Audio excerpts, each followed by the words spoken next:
अंदर दिखता उसका साया है, फनकार है वो, दमदार है वो, अरे छू कर न देखो अंगार है वो, कहता है हर कोई सारे जमाने पे धाक रे, आया रे सबका बाप रे, और कहते हैं उसको ठाक रे, आया रे सबका बाप रे, और कहते हैं उसको ठाक रे।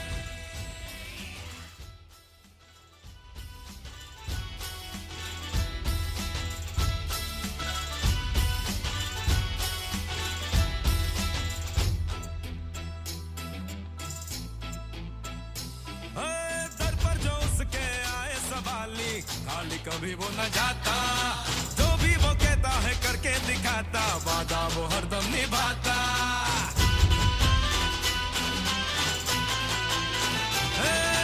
हाथों में कंठी माला है उसके, अंदाज उसका निराला, सूरत न देखे जरूरत, सबका है वो रखवाला, दिलदार है वो, अरे ललकार है वो, सबके दिलों का सरदार है वो, कहता है हर कोई करने न देगा वो पाप रे, आया रे बाप रे, कहते हैं उसको ठाक रे,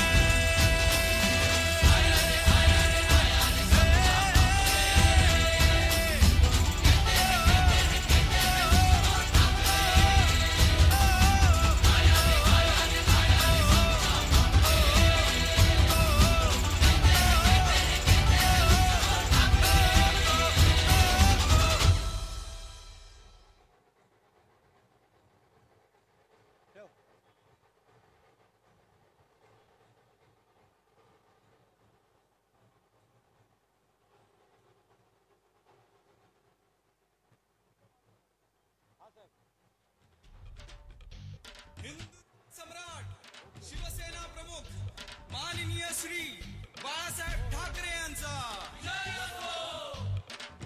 भवानी, जय शिवाजी, जय भवानी, जय शिवाजी, जय भवानी, जय शिवाजी, जय भवानी, जय जय जय जय जय जय भवानी, जय शिवाजी, जय भवानी।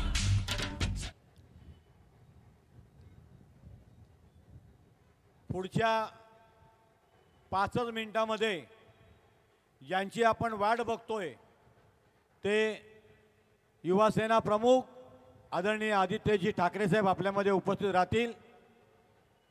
मानपाडापर्यंत त्यांचं आगमन झालेलं आहे आणि पुढच्या 5 ते 7 मिनिटांमध्ये ते आपल्यामध्ये उपस्थित राहतील। पुन्हा एकदा आपल्या सर्वांना विनंती आहे की आपण खुर्च्यांवरती बसून घ्यावं। जे लोक आजूबाजूला उभे आहेत त्या सर्वांना विनंती आहे की आपण सर्वांनी खुर्च्यांवरती बसून घ्यावं। काही क्षणातच आदित्यजी आपल्यामध्ये उपस्थित राहतील, आपल्याशी संवाद साधतील। तरी कृपया आपण सर्वांनी खुर्च्यांवरती बसून घ्यावं।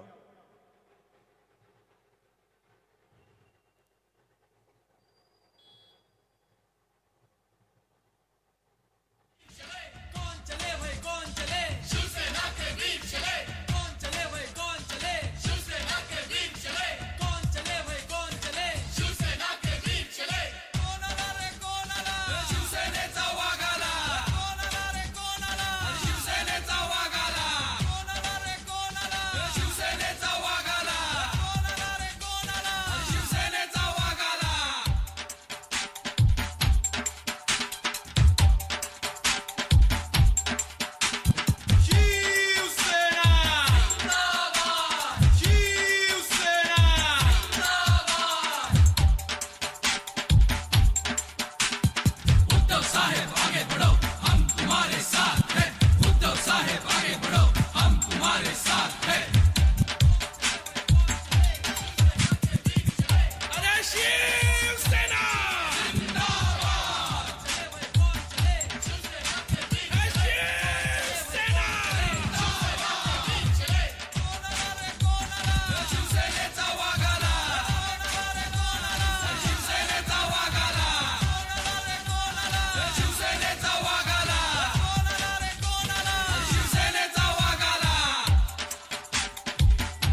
पेटून उठतो सेनेचा युवराज. बंध बांधुनी शिवसेनेचा शपथ घेतली आज. अन्यायाने पेटून उठतो सेनेचा युवराज.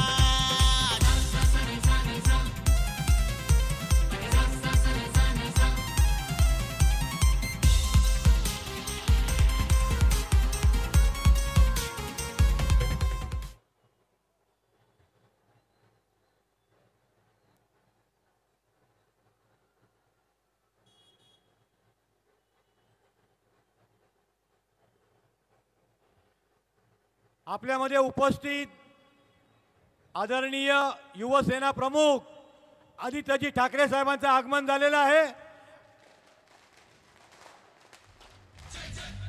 आदित्यजी आप आगे बढ़ो. आजच्या या ठाणे नगरीमध्ये आनंदनगर शाखेच्या शुभारंभानिमित्ताने आज आपल्यामध्ये उपस्थित युवासेना प्रमुख आदरणीय आदित्यजी ठाकरे साहेब यांचं आगमन झालेलं आहे.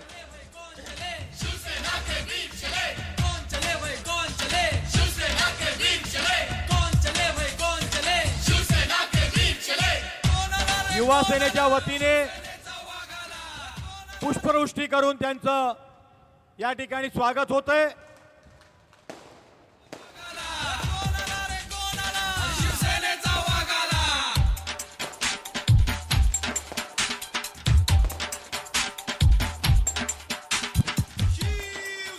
महाराष्ट्रातील तमाम युवकांचं स्फूर्तिस्थान, तरुणाईचा जोश, तरुणाचा आदर्श सन्माननीय आदित्यजी ठाकरे साहेब यांचं आगमन झालेलं आहे. आपण टाळ्यांच्या गजरामध्ये त्यांचं स्वागत करूया. कोण आला रे कोण आला, कोण आला रे कोण आला.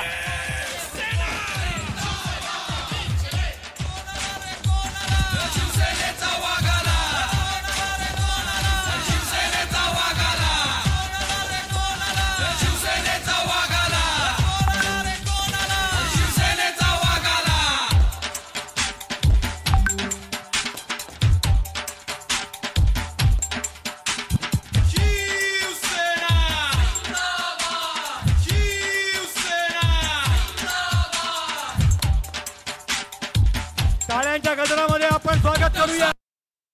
आदित्यजी आप आगे बढ़ो. आदित्यजी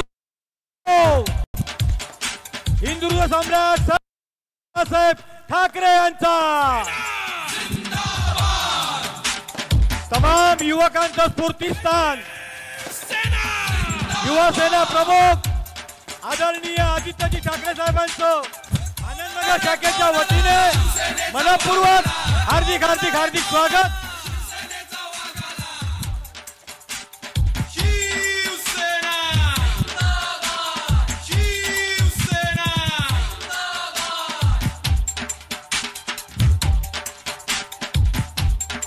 मी आदित्यजी यांना विनंती करतो की त्यांनी छत्रपतींच्या पुष्पहार अर्पण करावा. गो ब्राह्मण प्रतिपालक, हिंदवी स्वराज्य संस्थापक, क्षत्रिय कुलावतंस छत्रपती शिवाजी महाराज की जय. भवानी जय शिवाजी. त्याचप्रमाणे भारतीय घटनेचे शिल्पकार भारतरत्न डॉक्टर बाबासाहेब आंबेडकर यांच्या प्रतिमेत पुष्पहार अर्पण करावा. अखंड हिंदुस्थानचे हिंदुहृदय सम्राट सरसेनापती बाळासाहेब ठाकरे आणि जी गाडवे यांना विनंती आहे की त्यांनी पुष्पहार अर्पण करावा. जिल्हा संघटिका समिधा मोहिते यांना विनंती आहे की त्यांनी स्टेजवरच्या सर्व लोकांना विनंती आहे की स्टेजवरची गर्दी कमी करावी.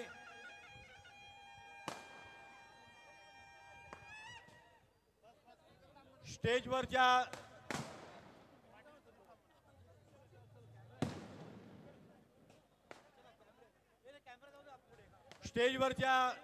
बाकीच्या पदाधिकाऱ्यांना विनंती आहे फटाके बंद करावे. कृपया फटाके बंद करावेत.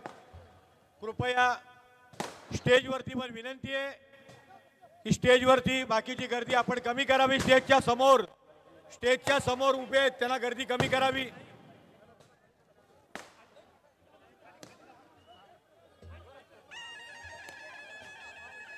फटाके बंद करावेत. फटाके बंद करावे कृपया. स्टेजच्या समोर जी गर्दी आहे ती कृपया थोडी गर्दी कमी करावी. स्टेजच्या समोर जी गर्दी झालेली आहे कृपया आपल्याला विनंती आहे की आपण गर्दी कमी करावी. युवा सेना प्रमुख आदरणीय आदित्यजी ठाकरे साहेब आपल्याशी संवाद साधणार आहेत. तरी आपल्याला विनंती आहे की आपण सर्वांनी समोरची गर्दी कमी करावी. पत्रकार बांधव, सर्व शिवसैनिक, आपल्याला विनंती आहे की आपण स्टेजच्या समोरची गर्दी कमी करावी.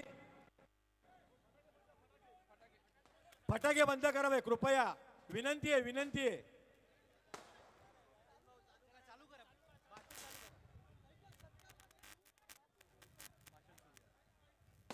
ओवळा माजिडा विधानसभा संपर्क प्रमुख नरेशजी मंडळ साहेब यांना विनंती करतो की त्यांनी आजचा शुभारंभ आपल्या भाषणाने करावा, आपल्याशी संवाद साधावा.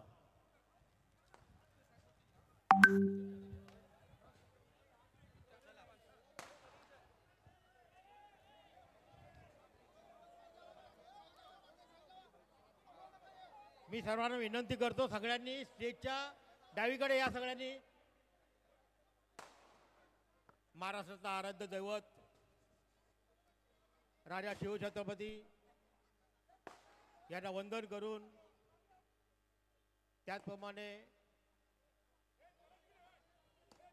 भारतरत्न बाबासाहेब आंबेडकर यांच्या स्मृतीस अभिवादन करून, शिवसेना प्रमुख वंदनीय बाळासाहेब ठाकरे आणि धर्मवीर आनंद दिघे साहेब यांच्या स्मृतीस, तसेच मासाहेब यांच्या स्मृतीस अभिवादन करून आज शिवसेनेचे तरुण तडावदार नेते आणि आमदार माननीय आदित्यजी ठाकरे साहेब या ठिकाणी उपस्थित आहे. शिवसेना नेते आदरणीय राजेंद्र विचारे साहेब, जिल्हा प्रमुख प्रभाकरजी म्हात्रे, मंचावरील सर्व मान्यवर, सर्व उपस्थित शिवसेना पदाधिकारी, शिवसैनिक आणि नागरिक बंधू भगिनींनो, शिवसेना उद्धव बाळासाहेब ठाकरे पक्षातर्फे सध्या महाराष्ट्रभर महानिष्ठा, महान्याय, जनसंवाद उपक्रम राबविला जात असून त्यासाठी आज या ठिकाणी शिवसेना नेते आणि आमदार मान्य श्री आदित्यजी ठाकरे साहेब यांचे सर्वप्रथम मी शिवसेना घोडबंदगड विभाग व आपल्या सर्वांच्या वतीने मनपूर्वक स्वागत करतो. सध्या देशभरासह महाराष्ट्रातील सत्ताधारी भाजप पक्षातर्फे सत्तेच्या हव्यासापायी विरोधी पक्षाची सरकार पाडणे, पक्ष फोडणे, विरोधी आमदार खासदार त्यांना ईडी, CBI, इन्कम टॅक्स वगैरे संघटनात्मक संस्थेचे भय दाखवून आपल्या पक्षात पावन करून घेण्यात येत आहे.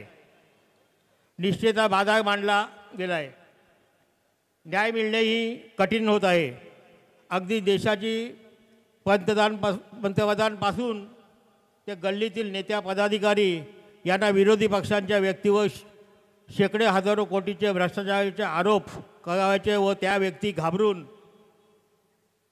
भाजपात आल्या की त्यांच्या मांडीला मांडी लावून बसायचं. वॉशिंग मशीन शब्द हा किती प्रसिद्ध झाला आहे हे आपणा सर्वांना माहितीच असेल. स्वर्गीय हिंदू उदार सम्राट शिवसेना प्रमुख आदरणीय बाळासाहेब ठाकरे आणि स्वर्गीय आनंद दिघे साहेबांच्या कारकिर्दीपासून आजवर शिवसेना व ठाणे जिल्ह्याचे अतूट नाते, जिव्हाळ्याचे नाते होते.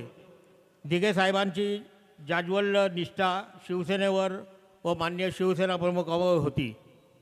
अशा ठाण्यातील शिवसेनेत केवळ मुख्यमंत्रीपदासाठी व स्वार्थासाठी एका व्यक्तीने माग गद्दारी करून ठाण्याचे नाव बदनाम केले. निष्ठा या शब्दाला कलंक लावूनसुद्धा हा गद्दार माणूस स्वतः बाळासाहेब ठाकरे आणि आनंद दिघे साहेब यांचे नाव घेतात, यासारखे बेशरमपणा नाही. राज्यातील जनता हे उघड्या डोळ्यांनी पाहत आहे. सगळीकडे भाजपमधील बाहेरून आलेल्या भ्रष्ट, भनंग, गुंडपुंड व्यक्तींकडून सत्तेचा माज गुर्मी दाखवून भीतीचे व दहशतीचे वातावरण निर्माण केले जात आहे. म्हणूनच आता जनतेच्या दरबारात महान्यायासाठी या उपक्रमाद्वारे दाद मागण्यात येत आहे. जनतेनेही सध्याच्या राजकीय परिस्थितीचा गंभीर विचार करावा असे आवाहन या निमित्ताने मी करीत आहे. आणि मी एवढंच बोलतो आणि तुमचं गाजा घेतो. जय हिंद, जय महाराष्ट्र.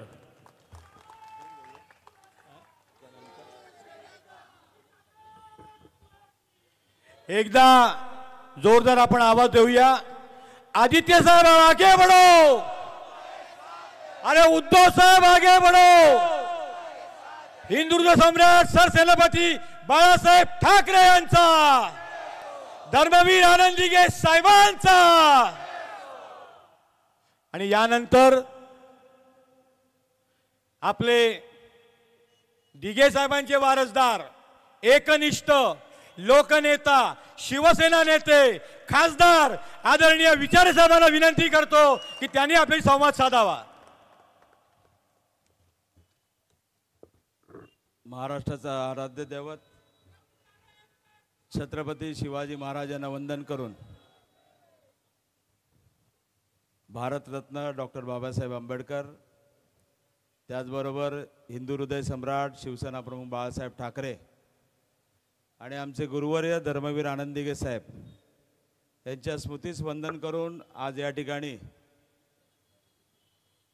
या शाखा भेटीसाठी या ठिकाणी उपस्थित असलेले शिवसेनेचे नेते, युवा नेते, माजी मंत्री आदरणीय आदित्यजी ठाकरे साहेब, या मंचावर असलेले सर्व जिल्हा प्रमुख आणि सर्व महिला आघाडी पदाधिकारी, युवा सेना आणि सर्व समोर बसलेले सर्व निष्ठावंत शिवसैनिक बंधू आणि भगिनींनो, मला वाटतं आज या ठिकाणी आमचे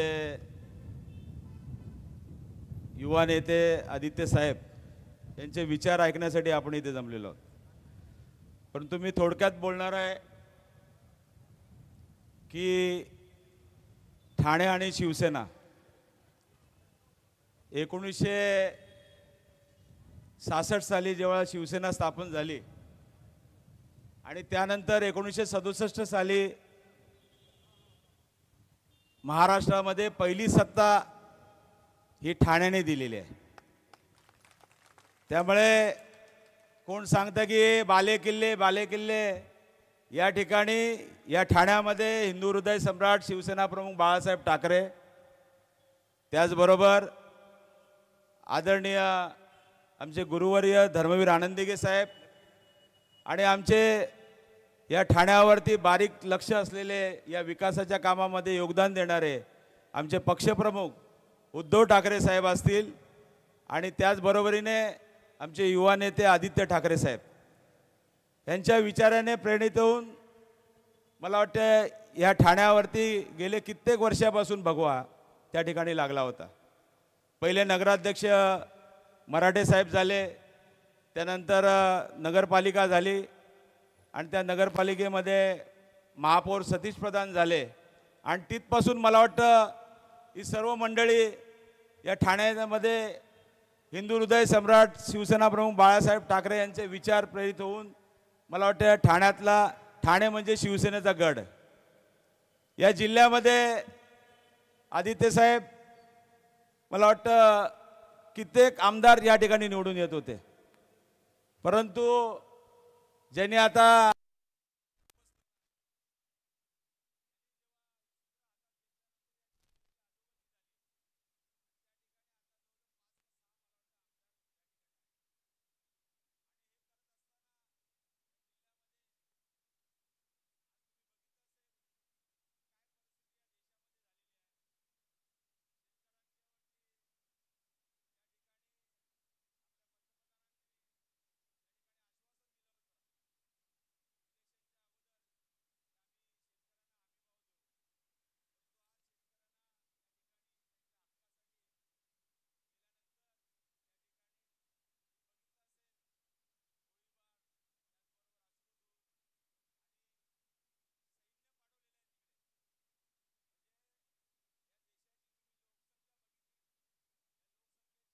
60% हा आपला शेतकरी आहे, अन्नदाता आहे.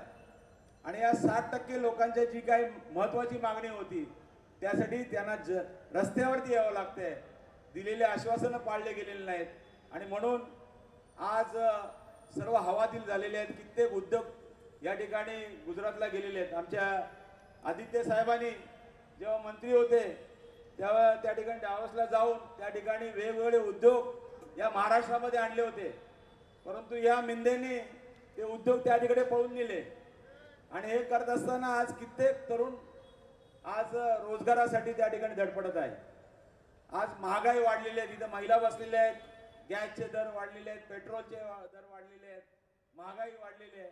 आणि असं असताना आज जे काय राज्यकर्ते काम करतायत, मला वाटतं येणारी जी निवडणूक आहे ती जनता नक्कीच त्यांची जागा दाखवली जाईल. आज या ठाण्यामध्ये गुंडशाही चालू आहे. महाराष्ट्रात काय चालू आहे तुम्हाला माहिती असेल. भर पोलीस स्टेशन मध्ये गोळीबार करतायत आमदार, लोकप्रतिनिधी बीजेपीचे. त्यानंतर ठाण्यामध्ये तर त्याच्यापेक्षा जास्त आहे. आज कित्येक शाखा त्या ठिकाणी पळवलेल्या आहेत. कित्येक कार्यकर्त्यांवरती आमच्या गुन्हे दाखल केलेले आहेत, खोट्या केसेस दाखल केलेल्या आहेत. पण तरी सुद्धा आदित्य साहेब एकही शिवसैनिक आमचा कुठे हल्लेला नाही. आज तुम्ही बघितलं असेल, चिंतामण कारखानीज असेल, आमचा केदार दिघे असेल, केदारनाथच मला वाटतं जिल्हा प्रमुख म्हणून त्याची घोषणा झाली त्याच दिवशी त्याला खोट्या केसेसमध्ये अटक केलं होतं. आज आमची रोशनी शिंदे आहे, तिच्यावरती मारहाण करून सुद्धा, एका महिलेवर मारहाण करून सुद्धा तिच्यावरतीच गुन्हा उलटा टाकला. ते आज मोकाट फिरत आहे. आज प्रत्येक शाखेमध्ये गुंडगिरी त्या ठिकाणी घेऊन त्या शाखा ताब्यात घेतलेल्या आहेत. आज हे सर्व ठाण्यातली जनता ही उघड्या डोळ्यांनी बघते, फक्त निवडणुकीची वाट बघते. आणि आज तुम्ही बघितलं असेल, आमचे दशरथ पालांडे नावाचे एक नौदलातले आमचे त्या ठिकाणी अधिकारी होते, आमचे नगरसेवक होते. आणि त्या नगरसेवकांना त्यांची मुलं 2 डॉक्टर झाली. त्यांची सून डॉक्टर आहे, मुलाला मेहनतीने त्यांनी डॉक्टर बनवलं. आणि त्यासाठी एक डायग्नोसिस सेंटर त्या ठिकाणी त्यांनी जागा त्या ठिकाणी भाड्याने घेतली. ते शिवसेनेत यावे म्हणून त्यांच्यावरती एवढं प्रेशर आणलं की त्याला भाड्याच्या जागेवर MRTP लावली होती. भाड्याच्या जागेवर MRTP लागू शकते का? मालकावर लागू शकते, परंतु मुद्दामून त्यांना त्रास देण्याच्या दृष्टिकोनातून त्यांच्यावरती त्या खोट्या केसेस टाकल्या. शेवटी अशा माजी नगरसेवकाला ज्यांनी त्या विभागातून त्यांना आमदार बनवलं, नेते बनवलं आणि त्यांच्यावरतीच गुन्हे दाखल करण्याचं काम चालू आहे. आमच्या इथे मोहिते मॅडम बसलेले आहेत. दिघे साहेबांनी त्यांना झुणका भाकर केंद्र दिलं होतं. त्या झुणका भाकरला सुद्धा त्या ठिकाणी सील लावलं. त्यांच्या मुलाच्या हॉटेलवरती त्या ठिकाणी सर्व कारवाई करून त्याचं सामान जप्त केलं. परंतु यातला एकही शिवसैनिक, एकही पदाधिकारी त्या ठिकाणी कुठे झुकला नाही. आणि म्हणून या सर्वांना मी धन्यवाद देतो. ही जनता सुद्धा उघड्या डोळ्याने बघते आणि येणाऱ्या निवडणुकीमध्ये त्यांची जागा नक्कीच त्या ठिकाणी ही जनता दाखवेल असा विश्वास या ठिकाणी व्यक्त करतो. आणि ही क्रांतीची मशाल ही नक्कीच एक इतिहास घडवेल असा विश्वास या ठिकाणी व्यक्त करून माझे 2 शब्द संपवतो. जय हिंद, जय महाराष्ट्र, वंदे मातरम. आणि यानंतर अर्थातच तमाम तरुणांचा आदर्श, उद्याचा महाराष्ट्र घडवण्याची ताकद ज्यांच्यात आहे ते युवा सेना प्रमुख आदरणीय आदित्यजी ठाकरे साहेबांना विनंती करतो की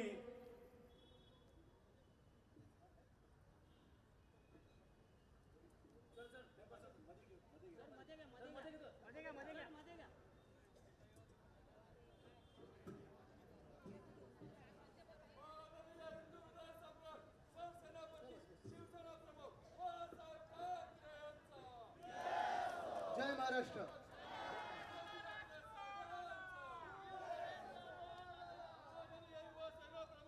खरं म्हणजे जेव्हा जेव्हा ठाण्यात येत असतो मी, तेव्हा जुन्या आठवणी अनेक येत असतात.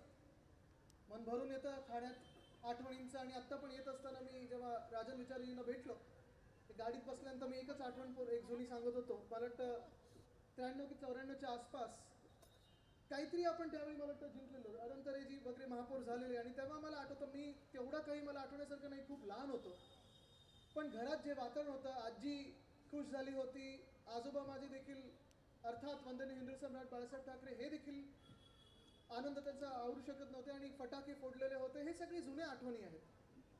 आणि मग तेव्हापासून आत्तापर्यंत आठवण तीच येते. प्रत्येक वेळी हेच लक्षात येतं की जेव्हा जेव्हा ठाण्यात आलेलो आहे, ठाणेकरांनी एवढं प्रेम दिलेलं आहे की कधीही असं वाटत नाही की आपल्यातून कुठचे गद्दार गेलेले आहेत. गद्दार गेले ते गेले, पण ठाणं तसंच्या तसं शिवसेनेचंच राहिलेलं आहे.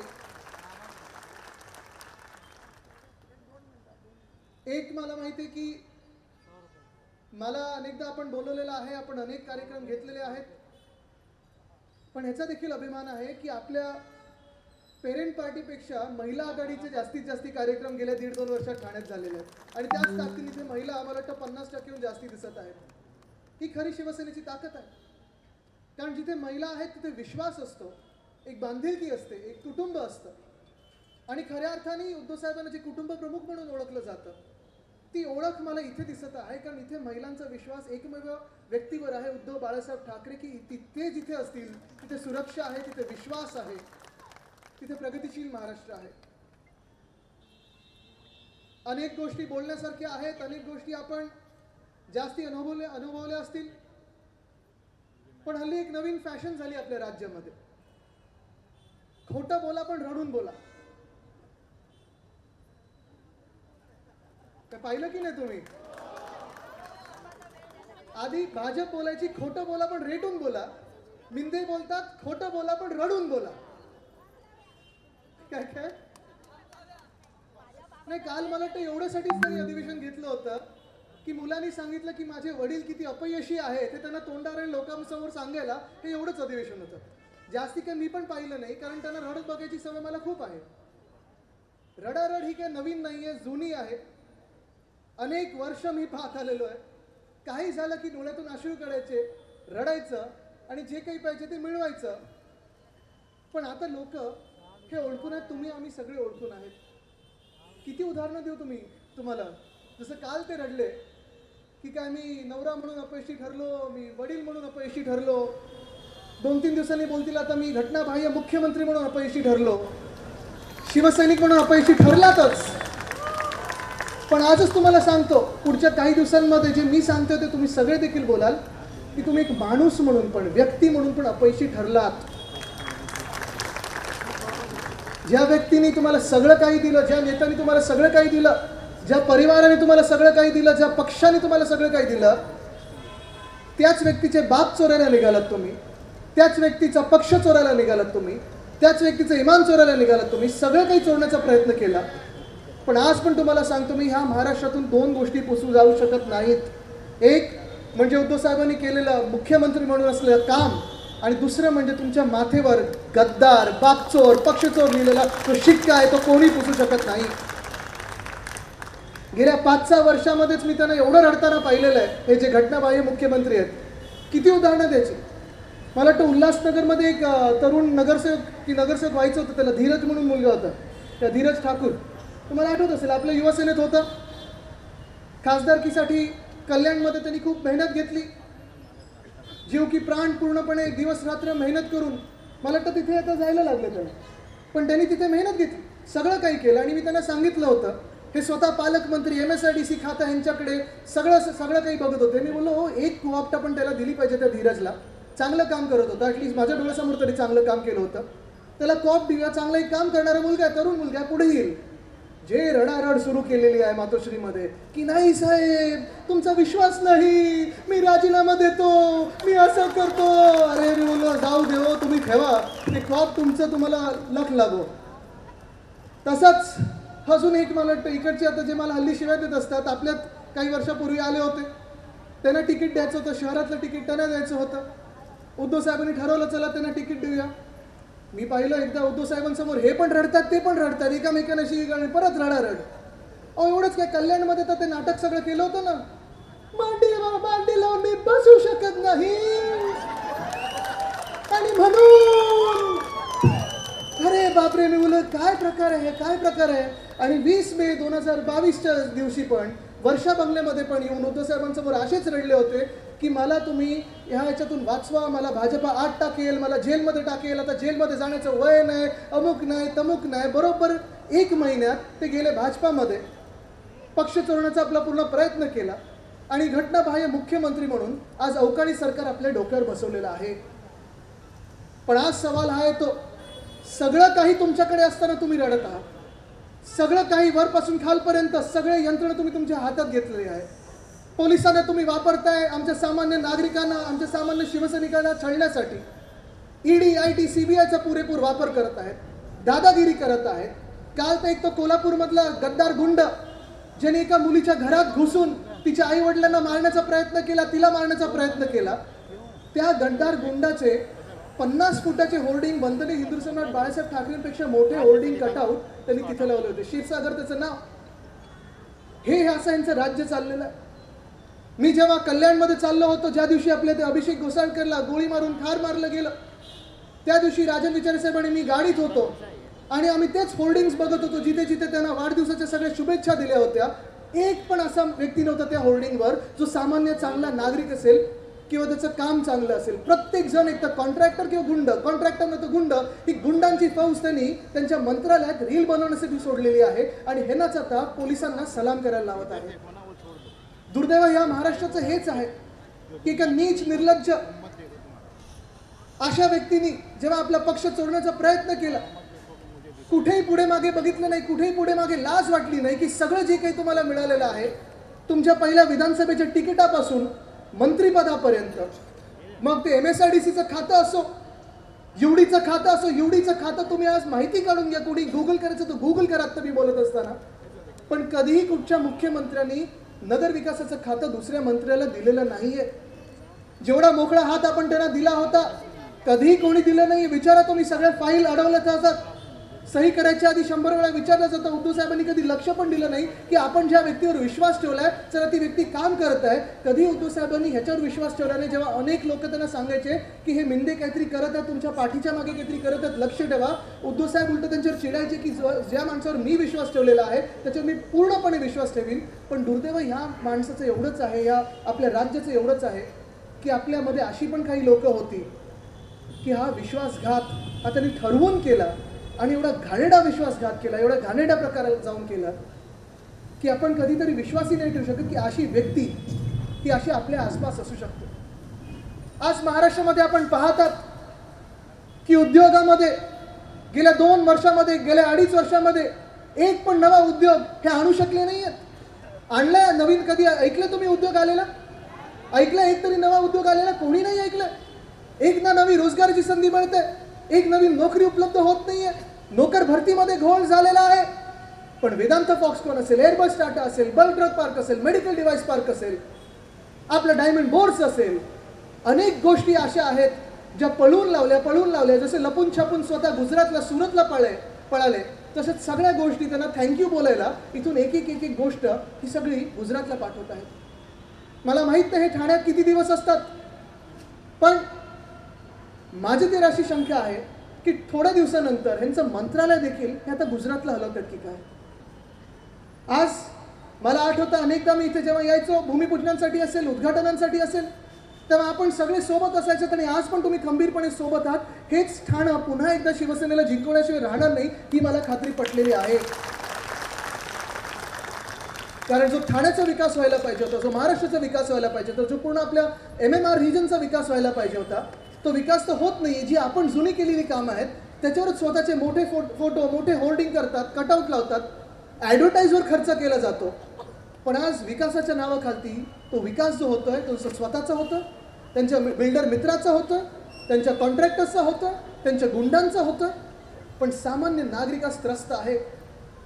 छोट्या छोट्या दुकानदारांना सतवलं जातं. कधी कुठच्या मिसळवाल्याच्या बाहेर गाडीला पार्किंग नाही मिळालं तर त्याच्यावर बुलडोझर चालवलं जातं. कधी कुठे काही दुकानात काही मोफत मिळालं नाही तर तिथे बुलडोझर घुसवलं जातं. दुकानांकडून 5,000 10,000 रुपये हे सगळी जी काही तुम्हाला कलेक्शन आहे ते केलं जात आहे. पण आज महाराष्ट्रासाठी जो हक्काचा पैसा केंद्राकडून आणणं गरजेचं आहे, GSTचा असेल, विकासासाठी असेल, ते मिळवण्याचा हे काही प्रयत्न करत नाहीत. जे काही करतात दिल्लीत जाऊन ते स्वतःसाठी करत असतात. शेतीचं बोलायचं झालं तर मी अनेकदा विचारलेल्या लोकांना, कारण मी शेतकऱ्यांकडे जेव्हा जातो त्या बांधावर सगळ्या शेतकरी बांधवांना विचारतो की कसं चाललंय सगळं. सगळे हवालदिल झालेले आहेत, सगळे त्रस्त आहेत, हैराण आहेत. सगळे म्हणत आहेत आदित्यजी तुमच्या वडिलांनी म्हणजे उद्धव साहेबांनी जी कर्जमुक्ती आम्हाला दिली तीच फक्त कर्जमुक्ती आम्हाला मिळाली. ह्या सरकारने एक नवा रुपया दिला नाहीये, ना मदत म्हणून ना कर्जमुक्ती म्हणून. आणि मग मी त्या शेतकरी बांधवांना विचारतो की मग आपल्या ह्या मुख्यमंत्र्यांच्या हातात, कारण ते खूप वेळा मला सांगतात की माझ्या तोंडात काय सोन्याचा चमचा आहे, चांदीचा चमचा आहे, प्लॅटिनमचा चमचा आहे, अजून काय काय माहीत नाही. पण ते खूप वेळा सांगतात की आदित्य ठाकरेला काय माहिती, त्याचा जन्म आत्ता झालेला आहे, मी शेतकरी आहे, शेतकऱ्याचा मुलगा आहे. बरोबर आहे. आता तुम्ही मला सांगा, अनेक वर्ष तुम्ही पण त्यांना पाहिलं, बरोबर आहे. कधीपासून शेती करायला लागले हो? बंगला कधी झाला, दुसरा बंगला कधी बनतोय? पण मूळ गोष्ट मला सांगा, त्यांचं जे गाव म्हणून ते सांगतात त्या गावात आधी जागा किती होती आणि गेल्या 5 वर्षात जागा किती पटीने वाढलेली आहे.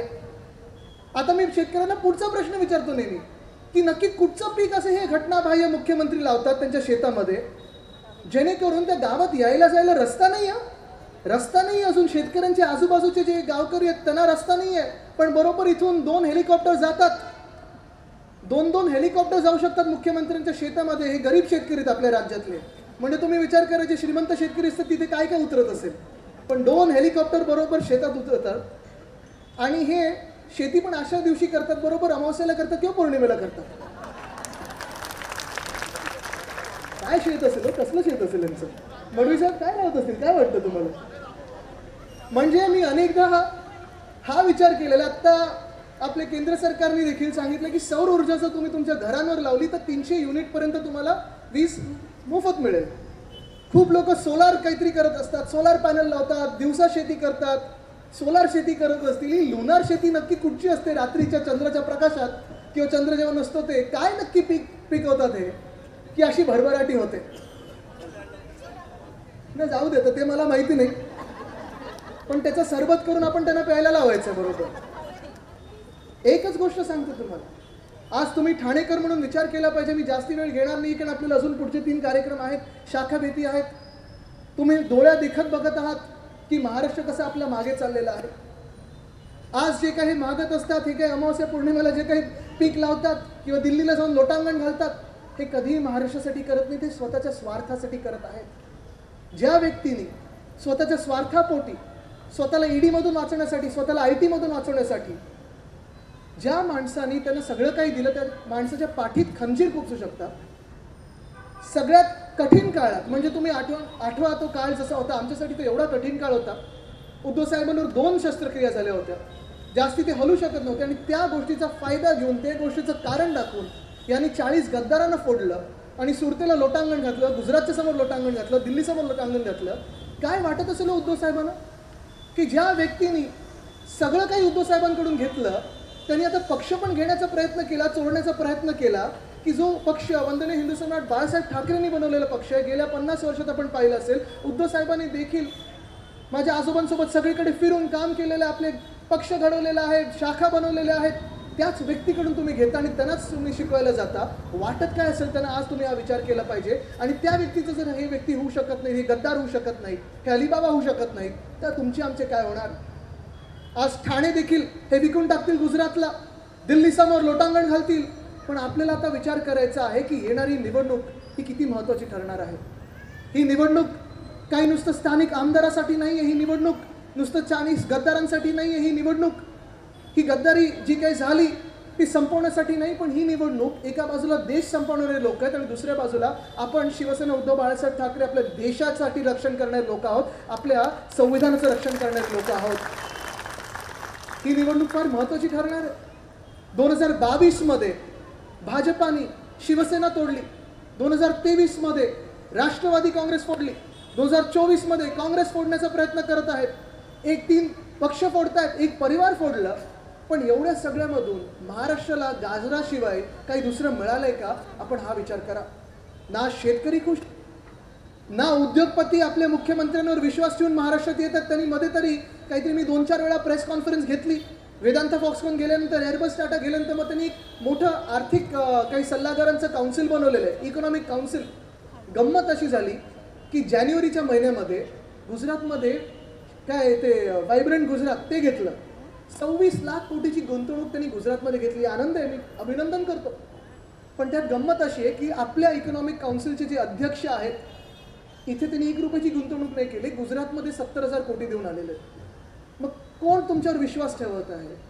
मुख्यमंत्री म्हणून तुमचं काय नक्की काम आहे, काय कर्तव्य आहे, काय कार्य आहे, काय कर्तृत्व आहे, हे आज उत्तर देणं गरजेचं आहे. पण तुम्हाला पुन्हा एकदा सांगतो, हे 3 पक्ष फोडल्यानंतर, एक परिवार फोडल्यानंतर आज देखील संपूर्ण महाराष्ट्र हा उद्धव साहेबांसोबत उभा आहे, आपल्या महाविकास आघाडीसोबत उभा आहे.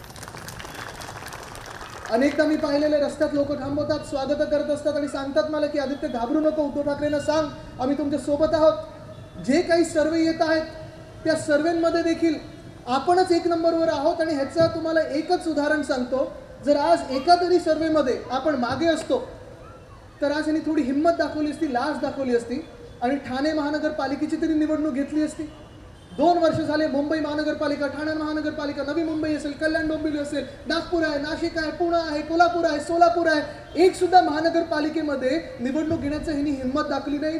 महानगरपालिका काय, आपल्या युनिव्हर्सिटीमध्ये देखील ह्यांची हिंमत नाही की निवडणूक घेण्याची. कदाचित आपल्याला सुप्रीम कोर्टातून न्याय मिळेल, कदाचित थोडा वेळ लागेल. पण मी जे चॅलेंज परत ह्या घटनाबाह्य मुख्यमंत्र्यांना देत असतो ते पुन्हा एकदा आज चॅलेंज देत आहे. त्यांच्या मतदारसंघातून देत आहे, त्याच्या पुढे जाणार मी त्यांच्या मतदारसंघात. चला, हिंमत असेल ना तुमच्या मुख्यमंत्री पदाचा राजीनामा द्या. चांगलं काम केलं असेल, लोक तुम्हाला स्वीकार करतील, आमदारकीचा राजीनामा द्या, माझ्यासोबत उभं राहा, मी तुमच्या मतदारसंघात येऊन लढायला तयार आहे.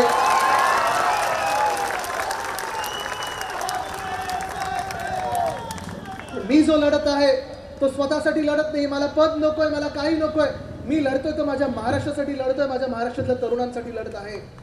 आज आपण पाहतोय महिला घाबरलेल्या आहेत. ह्याच मंत्रिमंडळामध्ये असे काही व्यक्ती आहेत ज्यांनी महिलांना घाणेरडे शिवीगाळ केलेली आहे, त्यांना मंत्री म्हणून बसवलेलं आहे. असेही काही मंत्री आहेत ज्यांच्यावर घाणेरडे आरोप झालेले आहेत. उद्धव साहेबांनी त्यांची हकालपट्टी केलेली मंत्रिमंडळातून, त्यांना पुन्हा एकदा मंत्रिमंडळात घेतलेलं आहे. आणि अशी भाजपा आहे ज्यांनी बिल्किस बानोवर ज्यांनी अत्याचार केले त्यांचं स्वागत केलं आणि जेलमधून सोडून प्रचारात फिरवलं होतं. आपलं हिंदुत्व हे स्पष्ट आहे. आपलं हिंदुत्व घरातलं चूल पेटवणारं हिंदुत्व आहे, घर पाठवणारं नाही. आपलं हिंदुत्व हे स्पष्ट आहे, रामराज्य आणणारं हिंदुत्व. आणि त्या रामराज्यामध्ये ज्या महिलेवर अत्याचार होईल त्या अत्याचारीला, त्या महिलेचं जातपात धर्म कुठचाही असला तरी फासावर चढवल्याशिवाय आपण राहत नाही, हे आपलं हिंदुत्व आहे. आणि म्हणून आज मी तुम्हाला विचारतोय, ही लढाई आहे, ही फार महत्त्वाची, ही मोठी लढाई आहे, ही देशहिताची लढाई आहे, ही महाराष्ट्र हिताची लढाई आहे, ही संविधानाच्या रक्षणासाठी आपण लढत आहोत लढाई. तुम्ही मला सांगा, तुम्ही माझ्यासोबत राहणार की नाही? तुम्ही मला तुमचं प्रेम आणि आशीर्वाद देणार की नाही? तुमचं जर प्रेम आणि आशीर्वाद मला द्यायचं असेल तर मोकळ्या हाताने दोन्ही हात वरती करून द्या. आणि हे आशीर्वाद देत असताना आजूबाजूला पहा, ही जी ताकद आहे ना, या ताकदीला कोणी आडवं जाऊ शकत नाही. जो आडवा जाईल त्याला तुम्ही आडवं केल्याशिवाय राहणार नाही. धन्यवाद. जय हिंद, जय महाराष्ट्र, वंदे मातरम. धन्यवाद साहेब.